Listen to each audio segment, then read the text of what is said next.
old white gown she was wearing and standing at least 4 feet tall. But the only difference between her and any other little girl was that she had no eyes.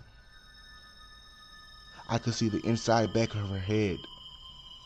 I could have asked her who was she, what was she doing here, but I just sat there in terror, stunned as if I was paralyzed or something. I started thinking, what would the Ghost Adventures crew do? But then, immediately after, she vanished into thin air.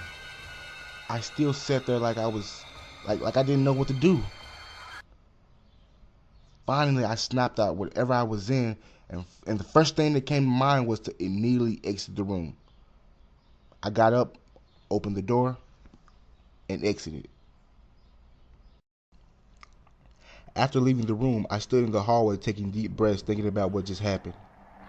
I started to power on my camera, but noticed that the battery was dead, so I had to go back downstairs to the first floor and change it. My equipment was placed in the main room where the entrance was, so I immediately went downstairs to get a new battery. While I was down there, I was reaching into my bag when I noticed that the handle to the main entrance door was moving, as if someone was trying to enter. I then replaced the battery, then powered on my camera and started to document what I was witnessing.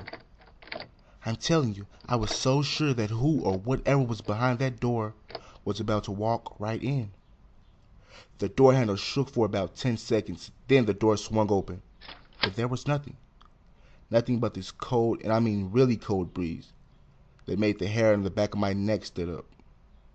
I moved closely to the door and peeked out, but there was nothing or no one outside.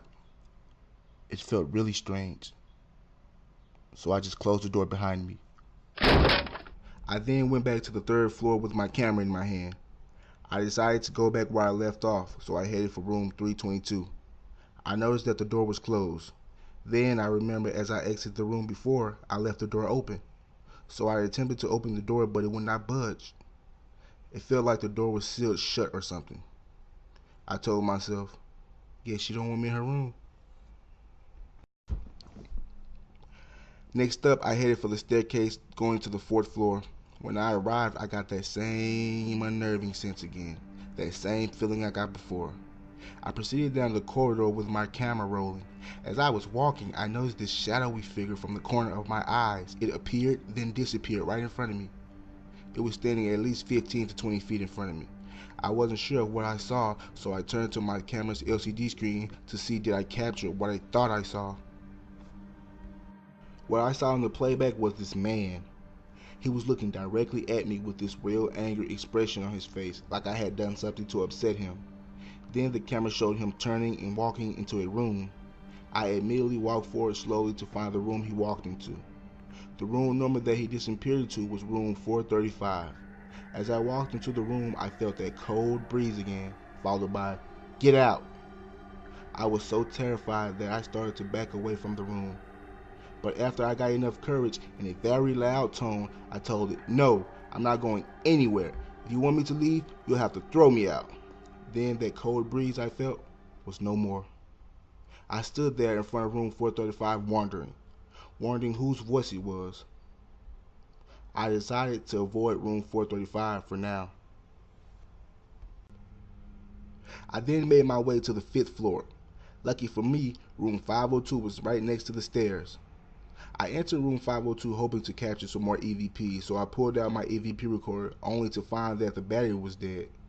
I had finally made it to room 502, and I thought to myself that I wasn't going all the way back downstairs to exchange batteries.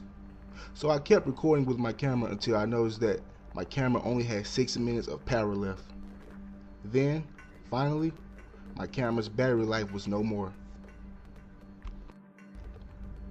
All of a sudden I couldn't move. It felt as if somebody was holding me in restraint. Then I started choking. That felt as if somebody was strangling me with their hands around my neck. And then I felt myself rising above the ground. I was moving towards the glassless window as if I was about to be thrown out.